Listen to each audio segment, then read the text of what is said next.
Come with me into a very dangerous alternate universe in which Fran Duffy and Bo Wulf are in charge of making the Eagles draft picks. What does that alternate universe shadow draft look like? Let's find out next on the PHLY Eagles podcast.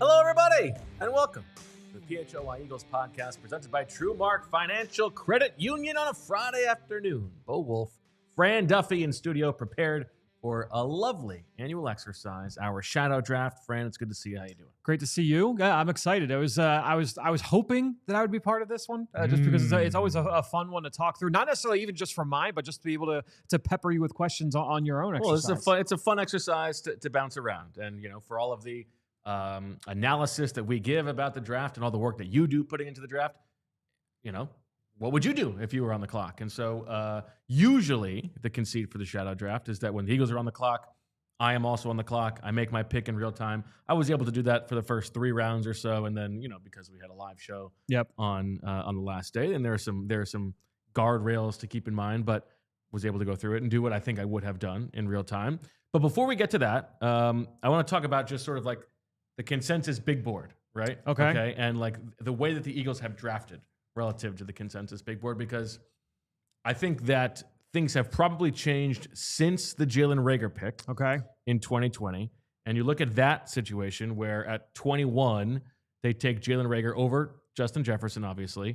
And Jalen Reagor was, I believe, 41st on Arif Hassan's consensus big board there. And so if you're doing like percentage away from consensus you are based on the pick that you are, like that's almost 100% difference, right? And then since then, they have not approached that at all. I have the 15 picks that they have made in the first 3 rounds since that year, Fran. Okay. And I think it is worth noting that in the first round, they seem to be focused on trying to game the consensus board a little bit. 5 of the 6 picks they've made in the first round have been guys who were consensus higher than they were. The only one that was after was Jordan Davis, who was 15th, and they were picking 13th. Yep. It has not really been the case in rounds 2 and 3 necessarily. Yeah. And so 15 picks overall, it goes 8 picks in which they were positive, 7 picks in which they were negative, and only a couple of those are sort of standing out. But as I think of the Andrew Mukuba pick, which I think, I listened to the superlative show you guys did. I think it is the pick that this draft class sort of hinges on a little bit, and it's the one that is maybe the most questionable, because I like to think of it as like, would they make this pick in any year? Right. If it's not just need based, and I don't think that Mukuba at 64 is a pick that they would make any year. Right. But he wasn't that far off. He was 72 in the consensus big board at 64, which is what I was a little bit surprised by. Yeah, I that is surprising. Do you have a guess as to what pick in the first 3 rounds over the past 5 years is the one in which they strayed from consensus the most? In the last how many years? Last 5 years. In the first 3 rounds. In the first 3 rounds, last 5 years. I am going to, for the sake of not terrible podcasting, no, lay it on me. Based on when the pick was, it's Cam Jurgens. So Jurgens was 51st overall, and he was 95th on the consensus big board. And then also last year, Jalix Hunt, they take at 94. He was 140 on the Arif Hassan big board. But that is, I bring this up just because it does feel like it's the first round where they've really focused on this. And in rounds 2 and 3, it's not necessarily something that they have hung their hat on. Now, there have been ones like Nakobe Dean where you get the 24th guy at 83. But these positions where it looks like they're looking for a specific type, it seems like they are willing to sort of trust their evaluators or their coaches a little bit more. We talked about this on the draft show leading in when it comes to like draft tendencies and trying to narrow down like the themes with decision makers and with teams. To me, when I hear you say that, it almost sounds like round one might be noisy, where it's like it's such a small sample. I think where that's it's true. Like if rounds 2 and 3 aren't necessarily following this rubric, and you're seeing them go away from the consensus, now I'm kind of thinking, all right, well, if I look at the 5 picks they've made in the first round, in the last 4 drafts or whatever it is, you know, Jalen Carter was Jalen Carter. We knew what the scenario was there. You know, Devontae Smith falling to them was you know, somewhat unexpected, I guess. So I'm wondering. Well, it's also it is also just that it's more like those consensus rankings are more trustworthy the higher you are. Sure, yeah, it's a good point. In the board, right? Yes. Because like, you know, you're probably not going to have that much difference in who the top 20 guys are, right? Whereas there's going to be a much bigger difference in who the top 75 guys are, right? And I think that goes to I think if you ask the Eagles, they would probably say that they think league-wide consensus on Mukuba was probably closer to where they took him than where it might have been seen from the outside. Where was Jihaad Campbell on consensus? So Jihaad Campbell was 14 overall. Okay, so even if they had traded up to the Chargers at 22, it still would have been. It still would have been plus. Now, obviously, the consensus doesn't have the medical and all these things, but all of that. Okay, so you have not done this year's shadow draft yet, and so we're going to do yours live, and I'll tell you who I take. But when you usually do it, how do you approach it? Yeah, I think I usually just do it, you know, kind of what you were saying earlier, where it's all right.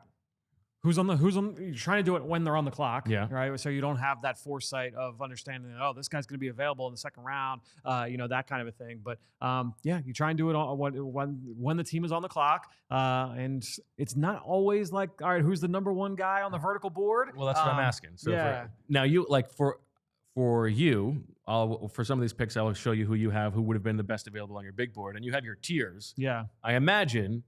You don't want to drop down a tier. No, that's what I was going to say. So it wouldn't be necessarily who's the top at the vertical board, but on the horizontal board, the best player at, we'll say, a position of perceived need or you know, where there's position scarcity, somewhere on that horizontal board. You know, you don't want to go down a tier if there's, especially if we're saying that there's 17 players across positions across the top line. You're not going to dip into outside of the top 20 to go to an area of position of need. And if you were the Eagles heading into this draft, if you were in charge of the Eagles draft, what would you have perceived as, like, would you push your safety up the board?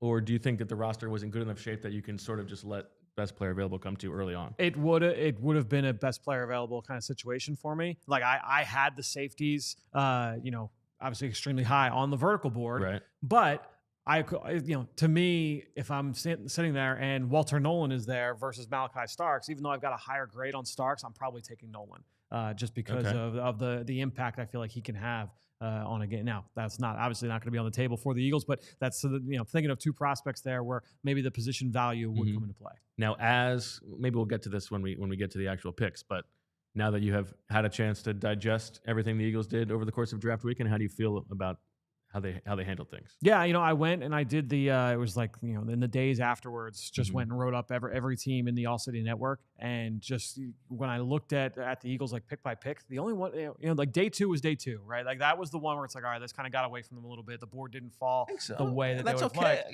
Yeah, but like day 3, as I'm going through like pick by pick, I'm like, yeah, like this pick makes sense. And if I'm looking at all these day 3 picks, all of them were like, yeah, like this makes sense. And Jihaad Campbell, like there's a lot of reasons to be excited. Obviously, there's cause for for concern there with the medical, but outside of that, like there's a lot of reasons to be excited about the Jihaad Campbell pick. So I think when I looked at it, a couple days later. So yeah, this was for what this class was universally around the NFL. Because honestly, like looking around at other classes. It's not like, oh man, like I really like what these 20 other teams did more than what the Eagles did. I think it was just kind of one of those classes. And at the end of the day, the Eagles are picking at the end of the round. It's tough to. Well, it's an important thing to keep in mind. Yeah, because I mean, they enter this this card game of 32 teams with the worst hand. Yeah. Now, there might have been some other teams who were pick deficient, but generally speaking, they're picking at the end of every round, and so you're going to have worse cards. And I do think on day 3 it was a very like. Okay, let's take a deep breath. Yep. It was like a mature, okay, it maybe hasn't gone exactly how he wanted on the first 3 days, or first two days, first 3 rounds. This is how we can help make up for that. Agree. But I do think that, last year, we said it in real time. Yeah. Like, this is the best that Howie Roseman has ever played the board. And some of that is luck. Some of that, like, you didn't expect that Cooper DeJean, who you almost took at 22, was going to be available to trade up. But because you were able to sit and take Quinyon Mitchell, that meant that you had the ammo to go move up and get him. That worked out very well. They trade down for Jalix Hunt, who they might have been considering taking with that third round pick anyway. It all worked out very well. This year, you try to trade up for Jihaad Campbell, and then he just lasts to 31. Yeah, right. Good thing you didn't, right? So that's a little bit lucky. And then Mukuba, who, you know, they are a little bit higher on than consensus. And then also in the third round, trading down when, you know, they probably were going to take Charles Grant. Right. And then you lose him for a 5-spot move down is not the best reading of the league consensus necessarily, but they bounce back to some degree. Yeah, at the end of the day, it's you're doing that calculus, and I'm sure we'll talk through it as we get into the third round, but you're doing that calculus with the idea of like, all right, we can have Charles Grant, or we can have, obviously they acquired 2 picks. What was it? It was Ty Robinson with one of the trade down picks. A future pick, I think, right? There was a future pick, and then there was another pick in there as well that they didn't have from this class. So it's essentially 3 players for Charles Grant. Like, you're probably, if you want to not be like emotional about the player Charles Grant, who's a late third round pick, you're probably doing that deal. But yeah, it's what makes this fun. Okay, so one thing we are not going to do in going through this exercise is like, oh, well, I would have just traded up for whoever. Like, sure, it's impossible for us to know what those costs were, if that was even available. So we are just going on when the Eagles actually made their picks. Yep. So at 31 overall, when the Eagles take Jihaad Campbell, let's look at who is the best available players on the Fran Duffy draft board. And so you've got Luther Burden, the Missouri wide receiver, standing out as your number 8 overall player, the last player from Tier 3. Okay. Then you go to Tier 4. You've got Nicky Manwari, Will Johnson, Shavon Revel, Josh Simmons, and Ariante Ursary. And then the next player, who's the top of Tier 5 for you, is Jihaad Campbell. And so take me through what your thought process would be here. Yeah, and obviously, look, at this point, the Will Johnson medical looms large. There's a reason why he fell just, 20 picks later than this spot. Revel fell even further. Mm-hmm. I think that all that comes into play. To me, I think I'm looking at this as Manwari or Josh Simmons. Just to, I really? don't. Will drop. You won't just stick to Tier 3 and take Luther Burden. No, I think only because of the fact that I've got AJ Brown and Devontae Smith. Okay. I think that for me, while yes, it would make sense that Luther Burden. I just think with the needs I do have, I think I want to get somebody that could come in and step in and make an impact here. And for me, I think I'm going to end up going with Nicky Manwari. I think I'm going to take him Manwari. Really? In this spot. Yeah, I think so. Interesting. I felt that passionate about the and look, you love the player. I love the player. To me, this is a guy that would step in and make an immediate impact. Now, we talked before the draft as well that I love the player in a vacuum, but when I look at Manwari in Vic Fangio's defense, I don't know that you're almost taking away his stinger a little bit, because one of the best things about Nicky Manwari is his ability to line up and do all these different things around the formation. And in the Eagles defense, he would not be asked to necessarily do that. So yeah, maybe I don't love that part of it. I'm talking myself out. I'm surprised you don't go Burden. No, he's a tier above. I know, but I just to me, especially if Burden were really clean, if it was he's slam dunk, then honestly he's probably not on the board at this point anyway. Yeah, I think I'll take him Manwari. Okay, 31 overall. Fran Duffy's Eagles. Yeah, taking Nicky Manwari. Okay, for me this was Josh Simmons. Okay. Now I'm not doing the exact same thing as you. I'm pulling from your big board. I'm doing a few other little moving around stuff. I got my buckets, and I'm doing. I have 1A, 1B, and then it's 2, 3, 4, 5, 6 for the rounds. And there are 5 guys available here, and we just talked about all of them basically. But for me, Simmons, given the long-term need at tackle and the ability to say, okay, we're getting a guy who we think is a top 15 caliber player at 31 because of the injury stuff. I don't have the medical stuff in front of me, but I would have gone Josh Simmons there. So that's my pick. Okay. I like it. Yeah. I think that when you're looking, and look, he went the pick immediately afterwards. My guess is the Kansas City's not doing that deal with you up to 31. Probably so. Yeah. For Simmons. Simmons was definitely on my short list. So yeah, I have no disagreements with that pick. Okay. Second round, 64 overall. Okay. the options available for you based on your big board. Now, Shavon Revel is the guy who stands out as a tier above. He's there as a tier 4 player. Then you've got a few players in tier 5. Jonas Sanker, the safety from Virginia, but you've already taken a safety. I'm not taking a safety. Xavier Watts. Landon Jackson, the edge from Arkansas. Kevin Winston Jr., another safety. Emory Jones, the LSU offensive lineman. And just to show it there, Andrew Mukuba would have been 82 on your board here. He's a tier 7 player for you. So what are you thinking here? You've already got Eamon Wari. Will you double down on the secondary? Shavon Revel, is that good of a player? Or do you instead probably go Landon Jackson or Emory Jones? Looking at my differences between Landon Jackson and Shavon Revel, because it's going to be one of these two players. Their grades were very, very similar. I do have Revel the tier above, as highlighted here on the graphic. You're 15th overall player. Yeah, but do I want to give another pick to the secondary here? Christian Parker's got a big old smile on his face. He's nudging you. You know, one of the best ways to help a pass rush is to have outstanding covers on the back end. Let's go Shavon Revel. You think you have to? Yeah, I have to. He's to me, I looked at him. I thought he has the ability to be a plus starter at the cornerback position. I mean, you put him with Cooper DeJean and with Quinyon Mitchell. I love that. Yeah, and Eamon Wari and Blankenship. Man, that's a fun secondary. That's pretty good. Yeah. Okay, you feel good about that? Yeah, I'm going to do it. Okay. For me, this pick was Landon Jackson.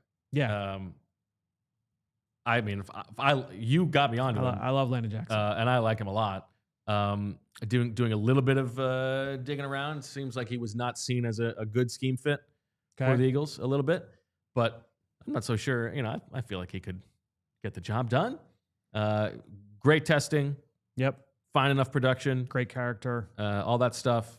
At 64, I would have felt very good about Landon Jackson there. So I'm going Josh Simmons, Landon Jackson, a very old school Eagles line of scrimmage.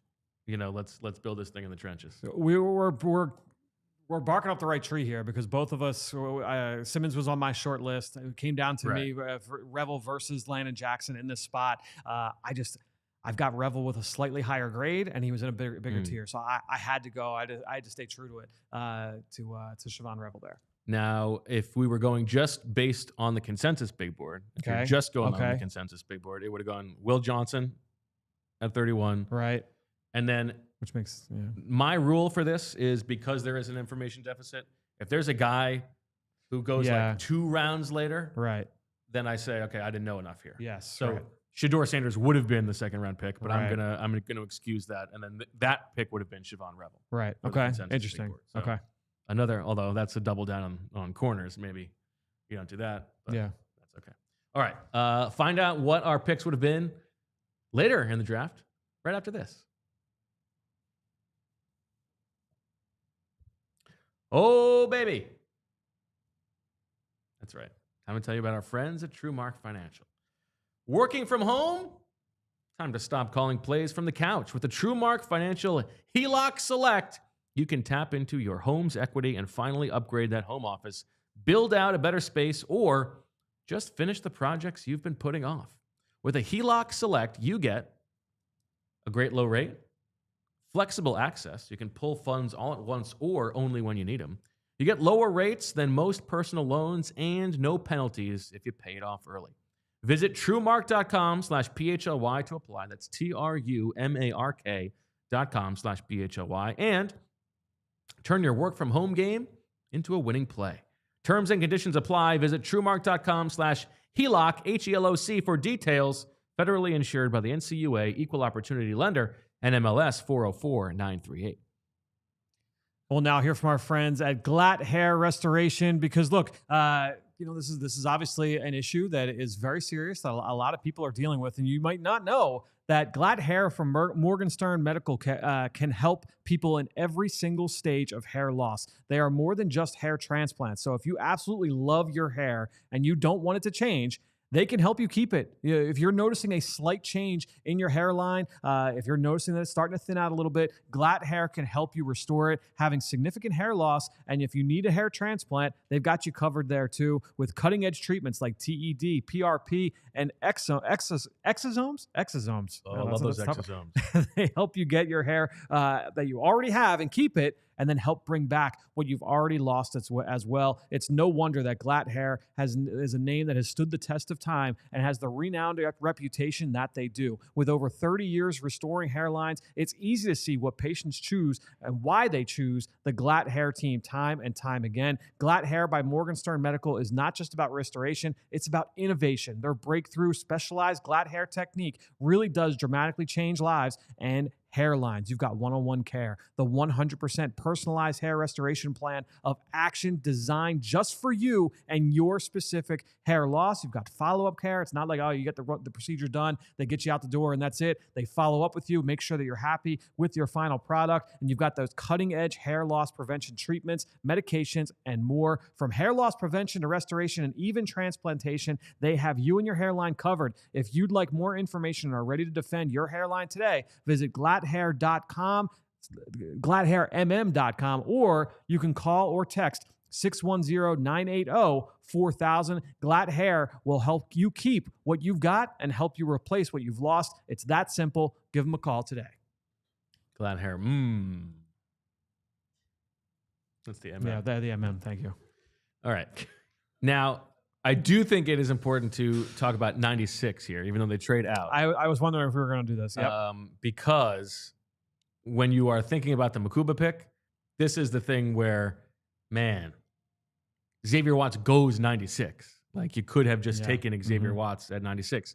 Maybe the Eagles didn't view him that way. Maybe Vic Fangio doesn't like the guy. There's no way to know. I mean, he was standing out as the top guy on the consensus board. There's no guarantee you're going to get a guy there. But the way that it worked out, it's hard not to think, oh, man, if we had taken Harold Fannin or Landon Jackson or whoever at 64 and then still been able to get Xavier Watts in the third round, you might think a little bit better about the class overall. Yeah, you wonder, where was Watts, on that pecking order? Right. It's possible that they just didn't view him as that level of player, or maybe they just said, like, hey, like, we think this run's going to happen soon. We want to get out ahead of it. Let's get our guy now. We don't want to risk missing out on the position altogether. And I don't want to make the Mukuba pick like a bad pick. Sure. I think given where they were, the guys who you might have wanted to take who were position agnostic, like just top 50 guys on your board, were probably all gone. And so then you say, okay, absent that, let's get our top safety. And I think that's fine process, but it's not, let's not throw a party.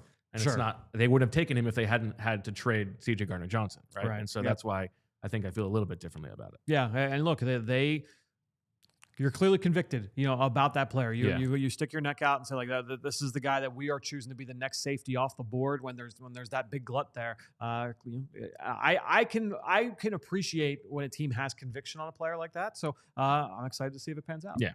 Okay. So let's go all the way down to 111 now. Okay. Which is the Ty Robinson pick for the Eagles. And the players who stand out on your big board, Fran, you got Shedeur Sanders sticking out as the number 49 overall player. We're into tier 5 now. 3 other players from that tier 5. Denzel Burke, the Ohio State corner. Marcus Bowe, the Purdue offensive lineman. Cameron Williams, the Texas tackle, who obviously goes to the Eagles later in the draft. And then tier 6, Billy Bowman from Oklahoma. You've already got a safety. Torrey Horton, the Colorado State wide receiver. Braden Swinson, the edge from LSU. And Cam Jackson, the big fella defensive tackle, nose tackle from Florida. Is this good enough for you, or are you thinking you might want to explore a different position given that fact that you've already attacked the secondary? Yeah, I'm looking around to see. Tried to add like the top guys at different positions. Sure.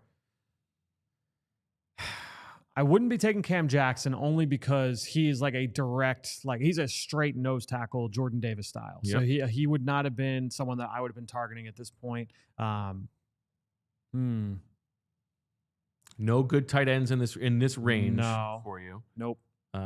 If you want an offensive weapon, Torrey Horton stands out as your guy. Agree. Marcus Bowe if you want an interior. Yep. Cam Williams if you want a tackle. Yep. Or just let's keep building up this secondary. Trust your board. Take Denzel Burke. Or your boy Billy Bowman. Yeah. I don't know that Braden Swinson would have been their kind of guy. Like, just because he's a very skilled rusher. Yeah. But just run defense wise, like just left a lot to be desired there. Ashton Gelati on the board? He is at this point, right? He's not. Yeah, he went by this point. He went before then. Oh yeah, he went day 2. He went day 2. Yes. He went late day 2. I'm looking at my board here. Man, it dried up fast. Calls. People are trying to trade in, but you haven't added anybody on offense. I mean, you haven't added anybody beyond the secondary. I might just stay Ty Robinson here. Really? I think. Yeah, I'm looking at the position, like, because I do want to add somebody to the defensive front. I haven't added anybody to the defensive front right yet. And so you'd push him up over Swinson on the edge. Yep. And you don't want to nose tackle Cam Jackson. No. And he would be next. I'm looking at this group here in terms of like someone that has the ability to impact the quarterback. I think it might be. Yeah, I think I'm you don't want an offensive player.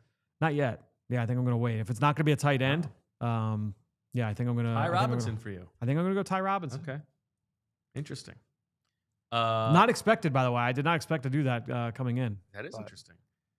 For me, this one was where I felt hurt by the Xavier Watts one because I didn't take a safety early. If I had gotten him at 96, it would have looked a lot better. And so now I'm looking at the guys who all of my second round grades are gone at this point, except for Shador. And so for me, it is between Billy Bowman, Alec Elumanor, the Stanford wide receiver, who I liked quite a bit. Yeah. And then Joshua Farmer, the defensive tackle with the long arms from Florida State. Yep. And even though it's a bit of an outlier size-wise, I'm going Billy Bowman. Interesting. But I like Billy Bowman. Yeah. I know that Atlanta, they're talking about playing him as a nickel corner. Interesting. Yeah, that's how it sounds like they're Is that how you view him? I thought he had nickel flex, but I thought he'd be more of like a split safety that had the ability to drop down if you needed him to, but it sounds like they're planning him for nickel. As like he's going to compete in the nickel. Foot quickness is not necessarily like that's not where he stands out to me. Or it's more, He's pretty quick. I just, like, I don't know if I want him matched up like on slot receivers all the time, like every down, but we'll see how that plays out. All right. So for me, Josh Simmons, Landon Jackson, Billy Bowman is how I start the draft. Yeah, you've got Nick Eamon-Worry, Shavon, Revel, Ty Robinson. Consensus would be Will Johnson, Shavon, Revel, Marcus Bowe. Okay. Let's go to fifth round. This is where it's starting to get 145 overall. This is where it gets a little bit interesting. Yeah, this is going to be fun. It's already been interesting. What a fascinating exercise this has been gripping so far. I mean, for the true sickos. 145 overall. Your top options here, Fran, based on the big board. Denzel Burke still standing out there. Marcus Bowe is still there. Cameron Williams is still there. You look around elsewhere. Jackson Slater, the Sacramento State interior offensive lineman. Torrey Horton is still around. Jonah Monheim, the Zach Berman favorite you're just waving Jackson Hawes there for me. Yeah, Jackson Hawes is there for you. Braden Swinson still available. And then Chris Paul Jr. is the last player in your top 100 who is available. You have not drafted an offensive player yet? No, not yet. Thinking about it. Yeah, I think give me Torrey Horton here. Torrey Horton. Yeah, I think I'm going to take Torrey Horton, outside wide receiver, who's got some length to him. He's got some juice. Missed a lot of this season with an injury. I think that at this point in the draft, this is a guy that I think has starting upside in the NFL. If he had stayed healthy throughout this season, I think we're talking about him as a second or third round pick to get him in the fifth. I feel really good about that. Okay. Be my first offensive player. There you go. For me, this one, I had drafted Josh Simmons already.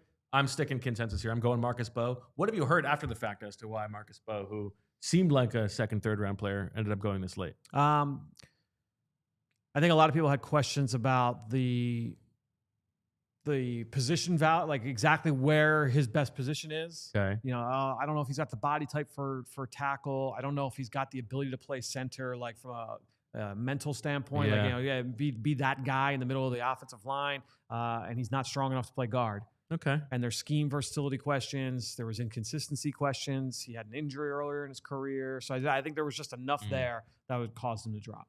The other player we haven't talked about, who I just didn't even put on here, is Tommy Hill. What happened to Tommy Hill, the Nebraska corner? Yeah, there were things that caused him to fall out of the draft. Did he get an invite somewhere? He did. Yeah, he ended up signing with Minnesota. Okay. Late in the undrafted free agent process. Got it. So yeah.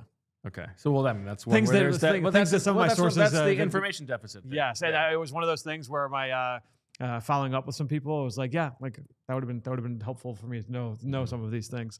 They were late developing. This is, I mean, Julia, I feel like you need to hit this line. Something that could have been brought to my attention yesterday. Sam G with a monster super chat jumping in says, just wanted to shout out the PHLY team for an awesome experience at the Fran film session on Thursday. You guys have elevated Philly sports coverage to another level. Sam, thank you. That's very generous. I appreciate that. How did it go the other night? It was awesome. It was a lot of fun. Appreciate everybody that did make it out, all the sickos that did make it out, all the diehards. Yeah, it was a lot of fun, and maybe we'll do some more in the near future. I think that's fun. Yeah. Did you come out feeling any differently about anybody? I mean, you've already done these guys, but like, was there something that you saw? Like, oh, you know what? I'm not so sure I saw that before. No, not necessarily. There was. I was thinking about it. All right, was there one play where it was like, that was it?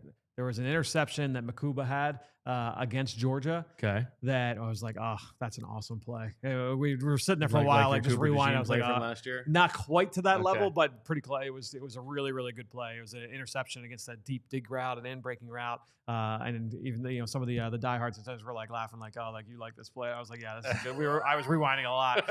Yeah, that was a good one. And what did he do on the play? He read the route combination. Yeah, it was a backside, like he was lined up to the right. It was a 3-man combination to the left with an in-breaker coming from the far side of it. So like deep outside receiver running a deep in cut. And he immediately, like off the play fake, got his eyes exactly where he needed to be. And then before he even got to the spot, got his eyes back to the quarterback, had to leap up, make a leaping interception. I mean, it was A+, like no notes, outstanding. Right. Yeah, it was great. Go. That's why he gets drafted 64th. There we go. All right. Your next pick in the 5th round. A lot of the same familiar characters on the board here at 161. This is the Cameron Williams pick. This is Denzel Burke is still there. Jackson Slater is still there. Jonah Monheim is still there. Your boy Jackson Hawes, Chris Paul Jr., and then, lots of other players. If you want to ask me about specific positions, I can tell you who else goes off the board. No, let's go with Cam Williams here. I think that this was a proper spot to take that swing. This is actually This is not the Eagles Cam Williams pick. That's okay. I think I'm good to take Cam Williams here. To me, the way that we talked about it the other night at the Die Hard event was, and visually, our YouTube viewers, people that are watching right now can see this. But when you look at Miles Hinton is like this, right? There's high variance, but like the waves are not as rough. For the audio listeners, he just did the rolling with the homies motion in the ocean. Yes, thank you. Whereas Cam Williams is like this. Okay, but the highs are higher. This is bigger. Yes, the highs rolling are higher. With the lows are the lows are lower. But for me, like when you have someone where the highs are that impressive, I think at this point in the draft, it's a worthwhile. What did you make of the Eagles unscripted video of like how excited Stalin was for Miles Hinton, but maybe not quite necessarily that for Cam Williams? He might have still just been coming off the high of Miles Hinton. It was the little bounce back there. That's all. Okay.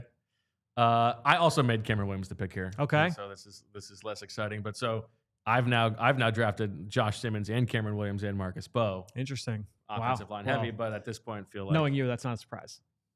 Well, you just want a young lineman. But I also love undrafted offensive linemen. That's true. Yeah. I mean, I still want to bring more guys in. You're gonna love Holland Pierce, I feel like.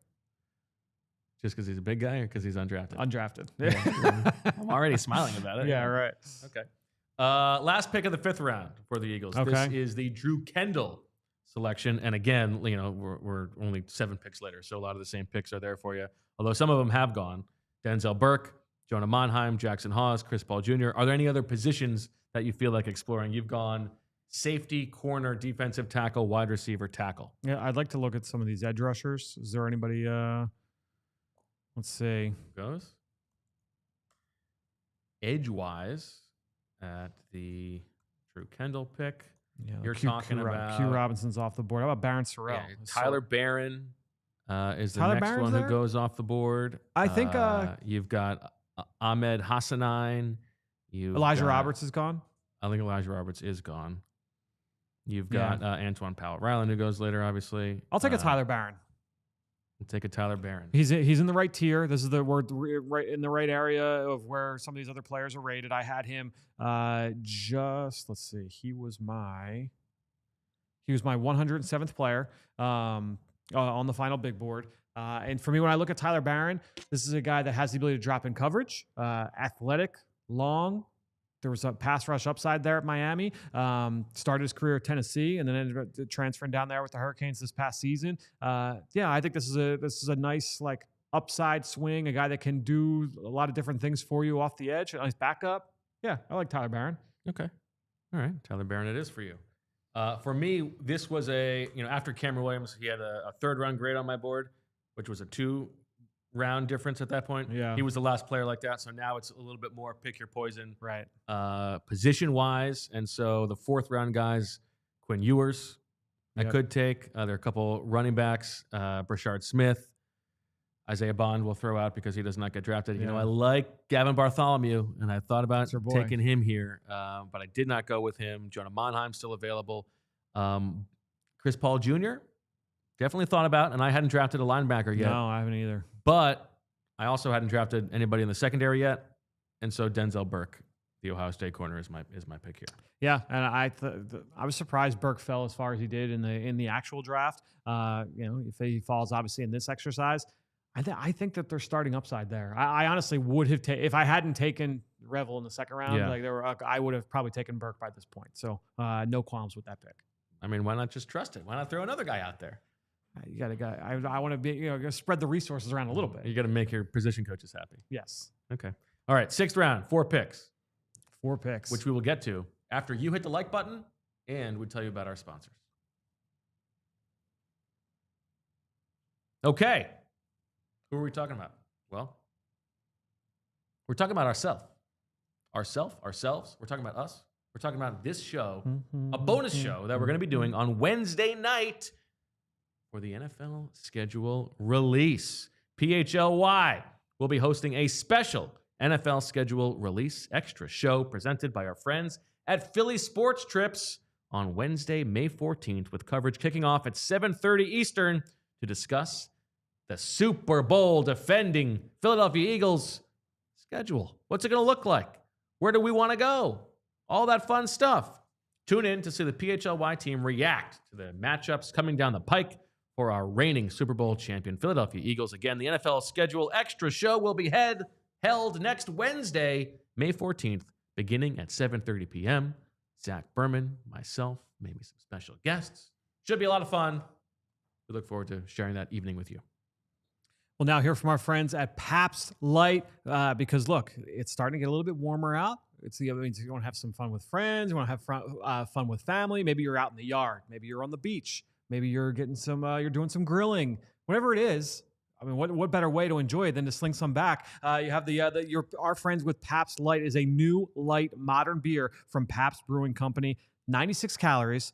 3.5 grams of carbs, and it is full of crisp and refreshing flavor. They used high-quality ingredients, so you can get that high-quality beer at a smart, approachable price. Retains the fun and independent spirit that Pabst is known for.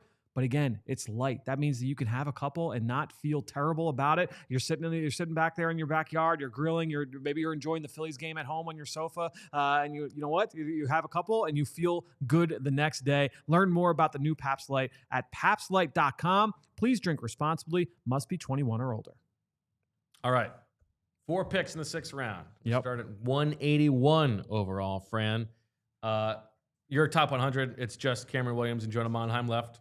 I just took Williams. So tell me what positions, and can you just take Cameron Williams? So tell me what positions you'd be thinking about here, given what you've already drafted. I actually think I'm going to go Monheim here. I think the value, the position makes sense. Best player on the board at an area where I would like to address, and he's got great versatility. Monheim played tackle for most of his career at USC.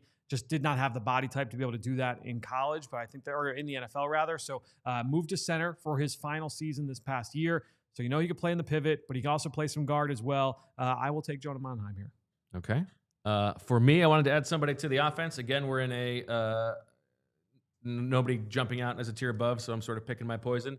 But there's not a fourth-round running back or wide receiver for me, but there is a fourth-round running back. Okay. Rashard Smith, who we talked about from SMU. Now, this is a converted wide receiver to running back, but last year, compared to the rest of the running backs on that roster, I mean, stood out in terms of the delta between him and his teammates. So I like betting on that. He seems like he's got the physical tools. You're talking about upside in the 6th round. Yep. I go Rashard Smith here. 1.6 yards per carry better than his teammates as a rusher over the course of his career. And also, one of the things that the Eagles like, just 253 carries over the course of his college career. So Rashard Smith runs a 4.39, gives you a little bit of receiving pop. I like him in the 6th round. This was our 181st pick? Yes. Correct. Okay. Just making sure. Okay. 191, 10 picks later. What positions are you thinking about? Well, there's just been a run at quarterback, right? Yes. Now, are we saying that McCord is still available? This is a difficult thing. Right, Say no, but right. You could make an argument that since you didn't draft McCord, he might not still be available. I wanted to kind of play that out. Yep. So the people. This is the Miles Hinton pick, but the next players who go are Bryce Cabledude, Taj Brooks, Ahmed Hassanein, Warren Brinson, Branson Taylor. That's confusing. Brinson and Branson back to back. Kobe King, Raywan Lane, Johnny Cornelius. No, I'm going to go with a guy that I've got. He was in my tier. What is this? I guess it's tier 10 or whatever. Whatever the tier is. You got a lot of tiers. Yeah. Well, NBN. You got to split it out. Let's go with Cade Medrano. Linebacker from UCLA. This is a high character, high-end athlete. I think the versatility is absolutely there. I think he could play. Certainly, he fits as like more of your prototypical will linebacker, just because of the run and chase ability. I think he can excel as a blitzer. He can play some coverage. This is a guy who came to college as a wide receiver, made the move to linebacker very early in his career. I like Cade Medrano. Okay, and that's your first linebacker. That makes a little bit of sense. Yeah. 6th round, good place to take a guy. Yep. For me, this is, and we'll go shout out to Cousin Grace here because this is I'm finally getting my guy, Gavin Bartholomew. As my try-hard Congrats. tight end. Very exciting. He ends up going a couple picks later, but I like a Gavin Bartholomew, and there's my tight end. There we go. Maybe one of the most shocking revelations is how much you liked Gavin Bartholomew throughout this entire process. It just felt like a coach is going to love this guy. Yeah, you usually hate that. Until I watch him. It's the same thing with Reed Blankenship. Right, I discovered the guy. Yeah, but he got drafted. If Gavin Bartholomew didn't get drafted, then I would say, yeah, he's going to be your favorite. Sure. But he played early. He played a lot. He's not old. He's got a nice level of production. Yeah. He's showing effort. I don't know. I like the guy. Yeah. Okay.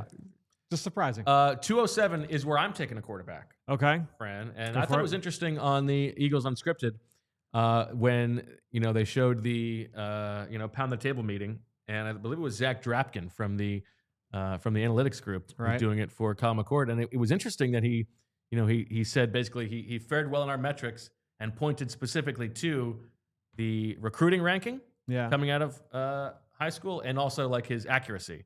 So it was interesting to find out that those are actual inputs into whatever their quarterback projection model is. Right. And I think there was some noise about that on social media. Was there? Yeah. The Quincy Avery, renowned quarterback, Jalen Hurts, quarterback trainer, made a point like, I'm surprised that people point to recruiting rankings, in these high level meetings. And there was a lot of back and forth on that. Oh, I didn't see social that. media. I'm glad I know. Yeah, right. I know. Yeah. Thankfully, I'm glad you didn't as well. But yeah, no, I thought that was. I don't think I've talked about it on the show, but I don't have Twitter on my phone anymore. Oh, that's great.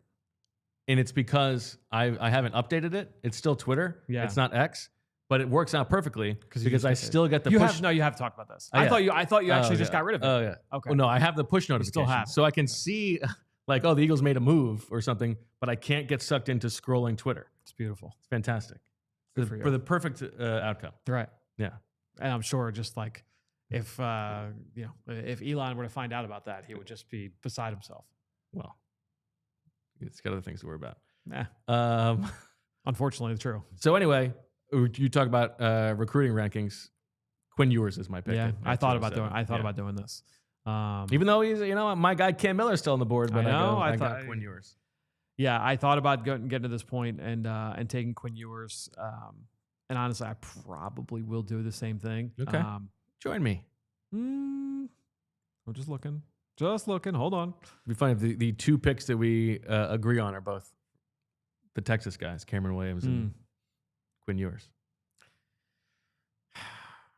Basically, if I don't, this is not the way to do the exercise, but if I don't take Quinn Ewers here, then I don't take a quarterback. Well, you have two more picks. I mean, you have one more pick after this. You could take him at 209, but don't cheat. Yeah, right. No, I think I'm going to pass. Let's see. You're not going to take a player? Yeah, I think I'm going to pass on yours. I'm going to pass on yours. Remind me of my picks one more time. So I took Emanwari. I took Nick Emanwari, Shavon Revel, Ty Robinson, Torrey Horton, Cameron Williams, Tyler Barron, Jonah Monheim, and Cade Medrano. You have basically addressed every level of the defense, and you have addressed a tackle and an interior offensive lineman. You have not drafted a quarterback or a running back or a tight end if you're looking to just check a box. Right. And there's nobody here who's like really standing out as definitely above the rest. That's why I was looking to see if there was somebody that was definitely standing out for me from a grade standpoint. I'm probably not taking another corner here. I just took a linebacker that I felt good about. All right, we're going to go roundabout, and I'm just going to take yours. Okay. Yeah, I'll take yours in this spot. Okay, like that. All right, last pick at 209 overall. This is the Antoine Powell-Ryland pick. Quinn Ewers was my last guy with a 4th round grade. Yeah. So now I get to just and this is like when you do this exercise, one of the fun parts is I'm not doing the work all year long. And I fall in love with guys. Right. And so to me, like it's kind of disappointing if like, I would love to take this guy, but I have this guy graded higher. I gotta take my medicine and take this guy. It's nice when you get the opportunity to go get your guy. Imagine that times like a million when it comes to the guys who are actually doing the work. Right. And they're like, itching themselves like, oh my God, can I get this guy that I love? And it's like, sorry.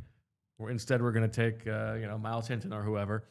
And like all the constituents who you have to think about as the final decision maker. But sure. No, it's like, of course you want to take the guys. Yeah. You want the guys that you feel passionate about. That's why they do that meeting. And you would have pounded the table for Gavin Bartholomew at the end of the day. Going into day 3. I mean, that actually should be the segment we should do next year. Yeah. Oh, who would? Yeah, we should do that. We should do that next year. Yeah. Like, go around the table.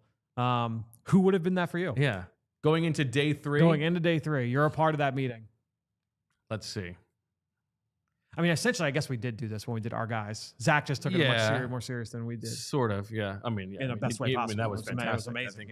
We probably should have clipped that. Yes. As a separate VOD. It's unbelievable. So good. Who would I have pounded the table for?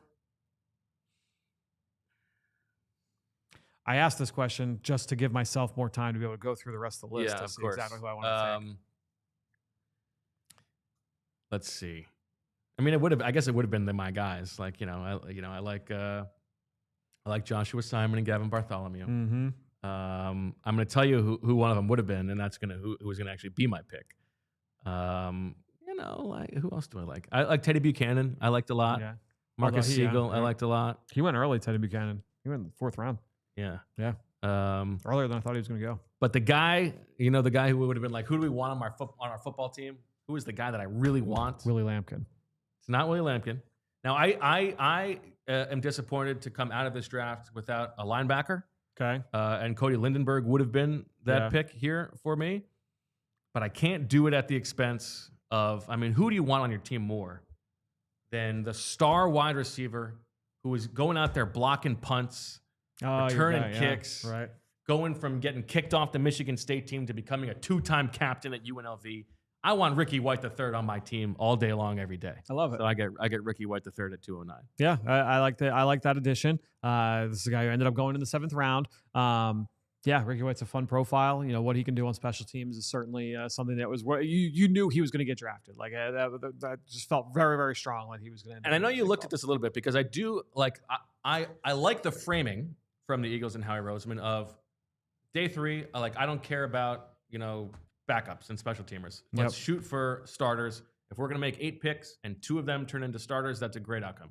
That is absolutely true. That is the right way to think about it.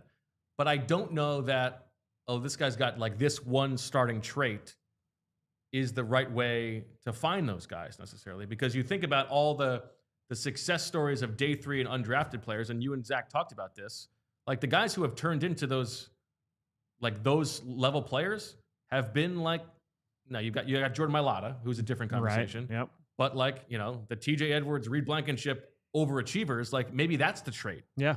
I don't know. Yeah, I mean, there's something to be said for that, and the fact that when you look at some of the day 3 picks, where it's just like, oh yeah, like this guy's got the Kyron Johnson's all he's so explosive. Right.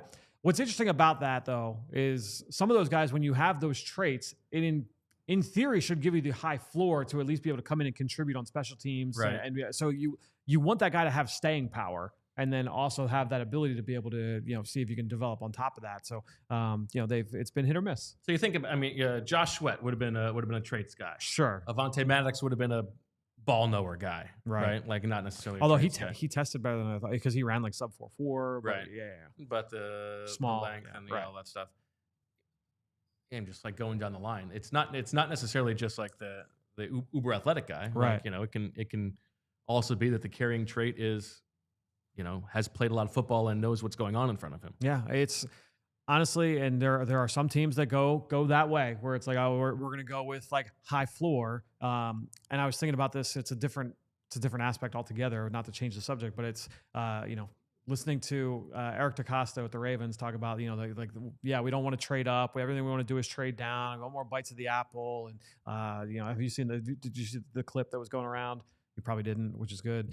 There was a clip going around. He did an interview with their website, where it was he did like an hour-long sit-down with their site, and he's talking about the idea of why it makes more sense to be able to trade down. It was a really thoughtful answer, really good. Talked about some of the research that's gone into it. But I literally this morning was listening back to all of Brandon Beane and the general manager for the Bills, and talking about him being aggressive and trying to trade up. We know Howie Roseman, very aggressive, trying to trade up. All these teams have like success, right? And so there's so many different ways to go about it, and that's what it's not to say like one way is wrong or right, but you got to make the picks right. It's about which one are you able to hit on. Okay. So I'm going to give you a chance to close out your draft in a second. I will tell you, I'm going to read through the different draft classes. Okay. The Eagles draft class, as we all know: Jihaad Campbell, Andrew Mukuba, Ty Robinson, Mac McWilliams, Smile Mondin Jr., Drew Kendall, Kyle McCord, Miles Hinton, Cameron Williams, Antoine Powell-Ryland. The consensus big board Eagles draft class: Will Johnson, Shavon Revel, Marcus Bowe, Braden Swinson, Cameron Williams, Damian Martinez, Will Howard, Aeneas Peebles, Tez Johnson, and Brashard Smith. The Bo Wulf Eagles draft class: Josh Simmons, Landon Jackson, Billy Bowman, Marcus Bowe, Cameron Williams, Denzel Burke, Brashard Smith, Gavin Bartholomew, Quinn Ewers, and Ricky White III.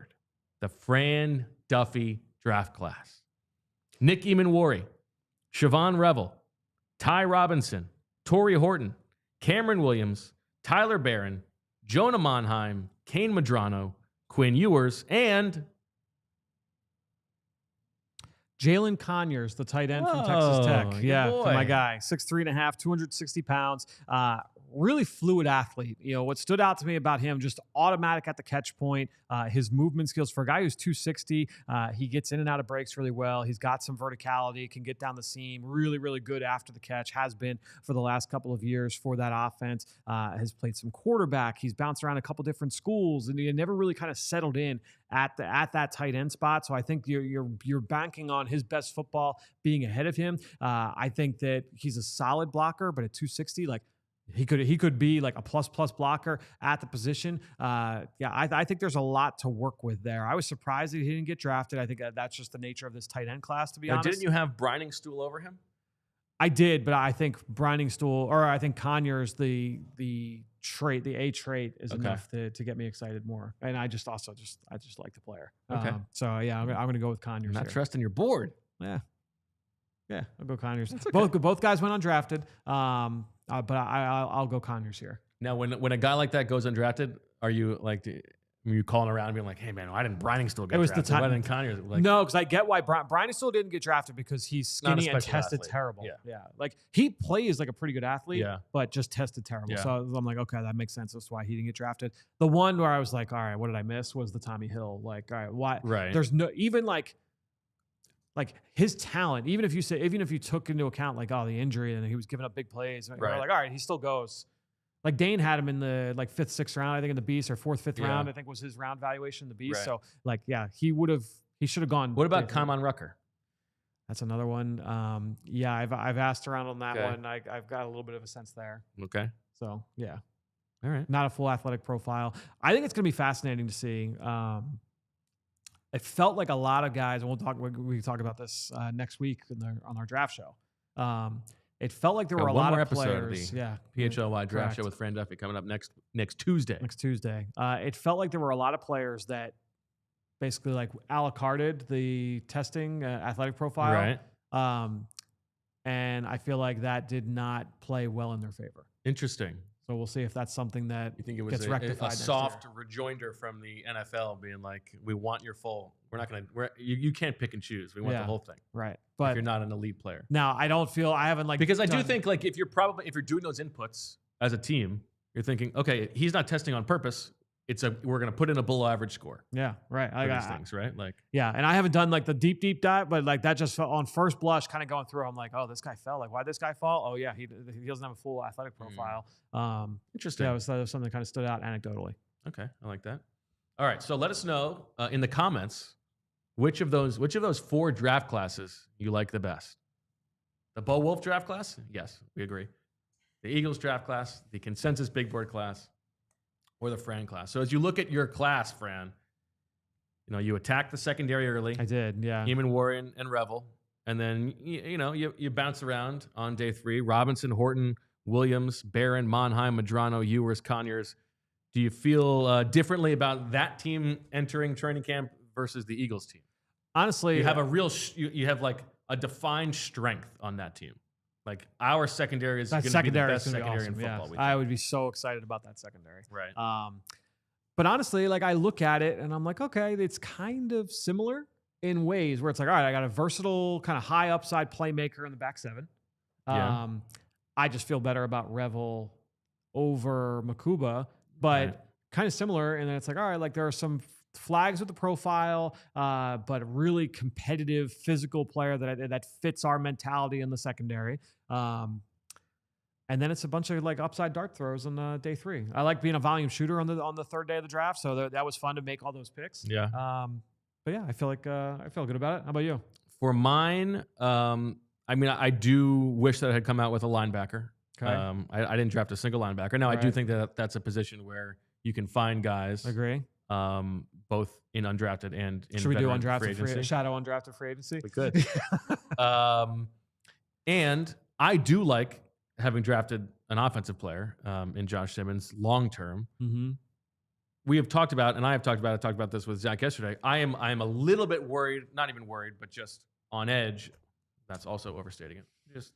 It's on my radar that the Eagles haven't really done anything to the offense this offseason. Right. The what they are counting on is,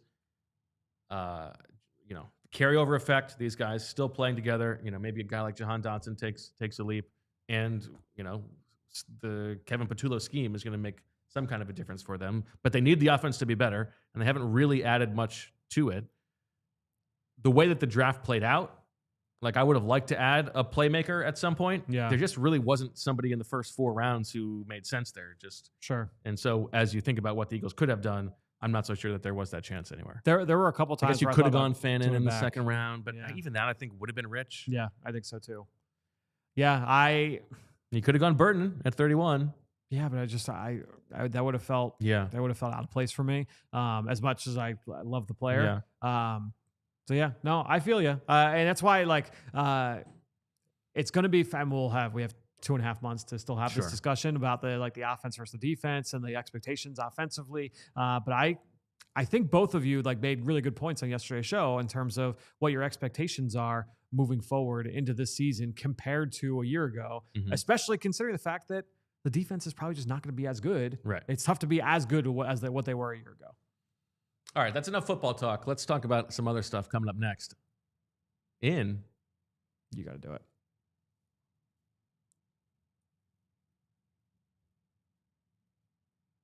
Overtime. That's my Zach. That's good. Well, did you see any of the ones where he got completely cut off by the? Wait, that was not his fault though. That was because on StreamYard, the video plays with the audio, so it cuts whatever. It wasn't his fault, and I felt so bad. So good because we talked about it before the show. All right, this is what happens. This is it was so good. I think Zach did a great job. Oh, no question. Well, I was gone. Fantastic. Second best host in the city.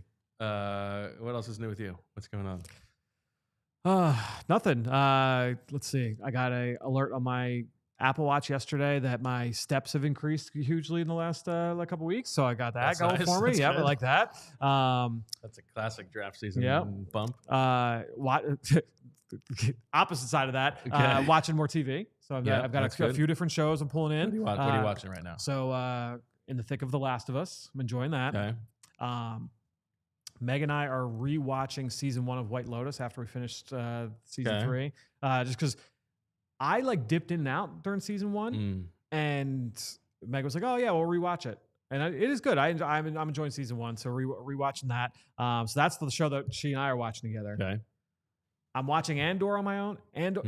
People love Andor. It is phenomenal. The best thing on TV right now for me is Andor. And then also watching the final half season of Yellowstone that was during football that came out during the season. Got it. And that's not as good. I'm not enjoying what they did with the final season. Leah and I, middle of the night, if it's take her to the couch, 2 a.m. We watched the second season of Shrinking. Okay, I love Shrinking. To me, was such a perfect example of my my new TV take, which is I like these characters. I'm happy to be spending time with them, but they're just giving them something to do, and they're just pairing them with a different character. It's we're just wasting time. Yeah, there's no story to tell. Time. Are you enjoying it? Not really. It's I'm enjoying it, but it's a hollow enjoyment because there's no real story being told. I mean, there is a story being told, but it's just we built our world. Now we're just living in our world. I don't know. It's not as good.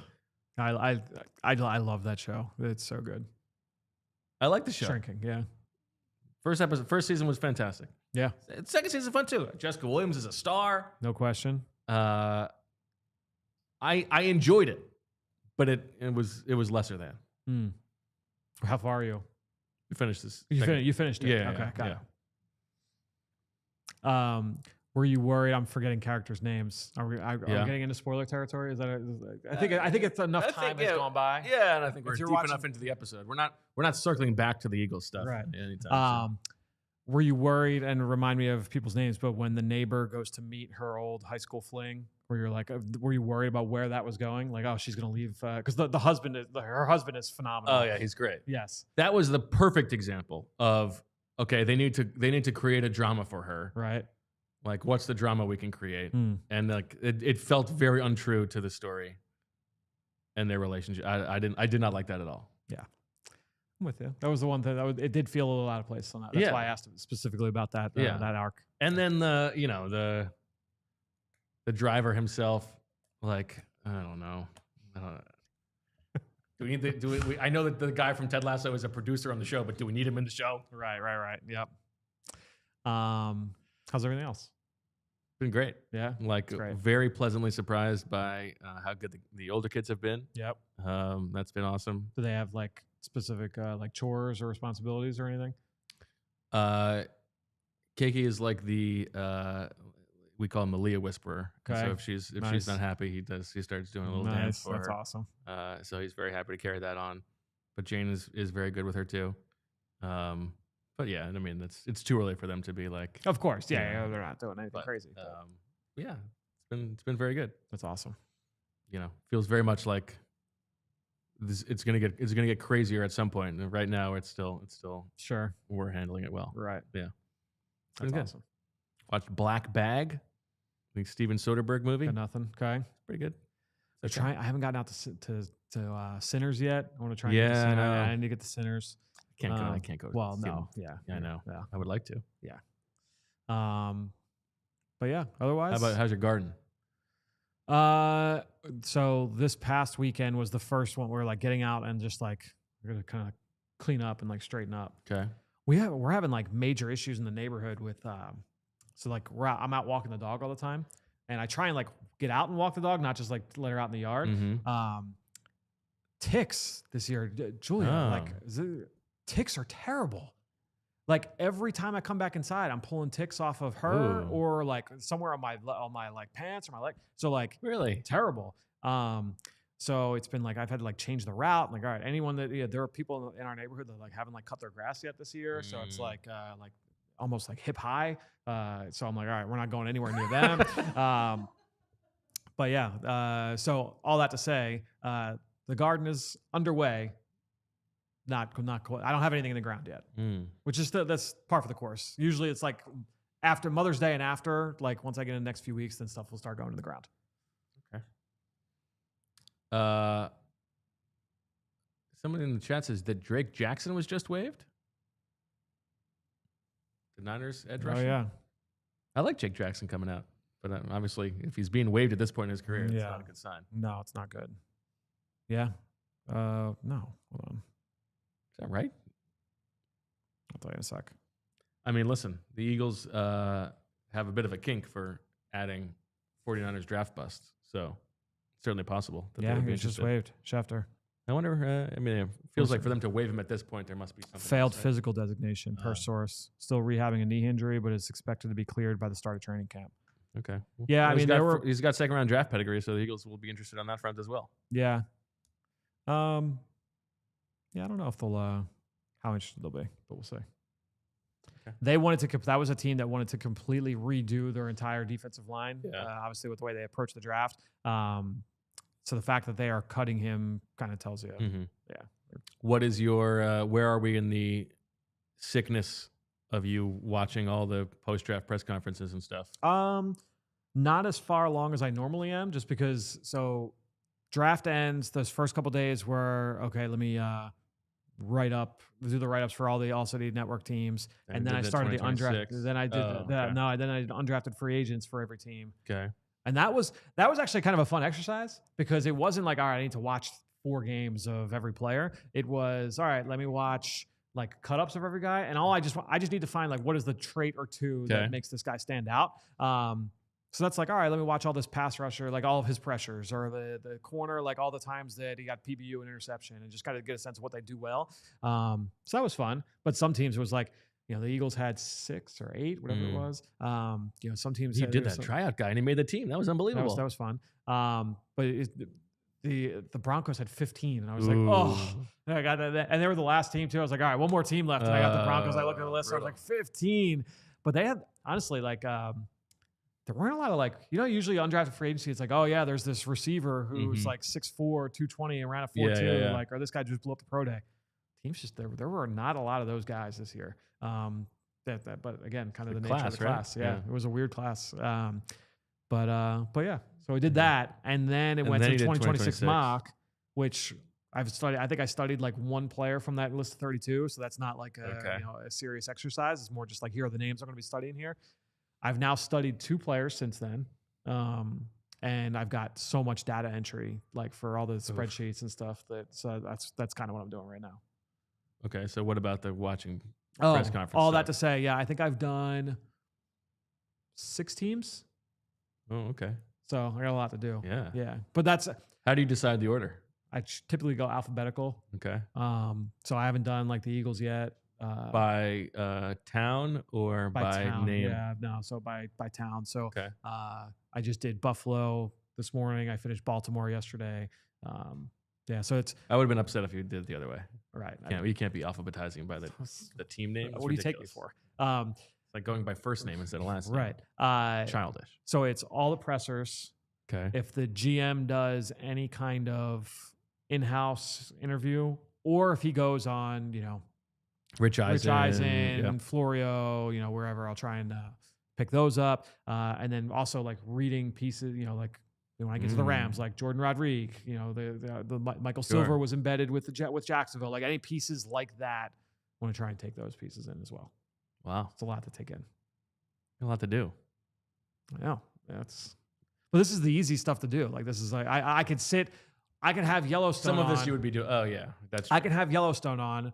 And especially because that show that I'm not happy with how they're treating the last half of that. So I can sit there and do data entry while having that on at 10 o'clock at night. Do you know who the Eagles? I guess we already said this. It would have been Nakobe Dean. Their highest consensus. Yep, Nakobe. You know who would have been second? From the last 4 years, day 2 pick. Well, this is day 1 pick. Oh, this is a day 1 pick. This is by percentage of where they were. It's Jalen Carter. Okay. Got it. You get the guy who was 3 at 9. Yeah. Was a huge get. Okay. I was going to say Nolan, if not. Nolan was 18. Okay. To 31? To 30. 30. We brought it back to the Eagles. Aren't you so excited? There you go. All right. I guess that'll do it. That'll do it. How do you feel about, are you a schedule release guy? No, I'm glad that they moved it to where, because I remember it used to be the week before the draft. Oh, and I was like, God. like it was Terrible. So I'm glad that they moved it. But it's fine. Some of the videos the teams do are fun. It has jumped the shark, no question. Completely Yes. on those. So, but some of them, like. It's like, all right, I'm Every excited to see now what and the Chargers do. then, Like that's always fun and edgy. But just tell me what the games are, and I'll check in again in August. Okay. Yeah, I think that's okay. Make sure you check out our schedule release show Wednesday night. It's gonna be very exciting. All right, that'll do it for this episode of the PHLY Eagles podcast. Thank you for watching and listening. Let us know in the comments which draft you liked best, and then we'll see you on Monday, 2 o'clock.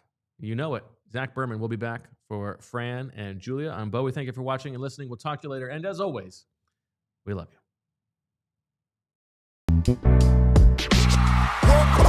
We all silly like the mayor.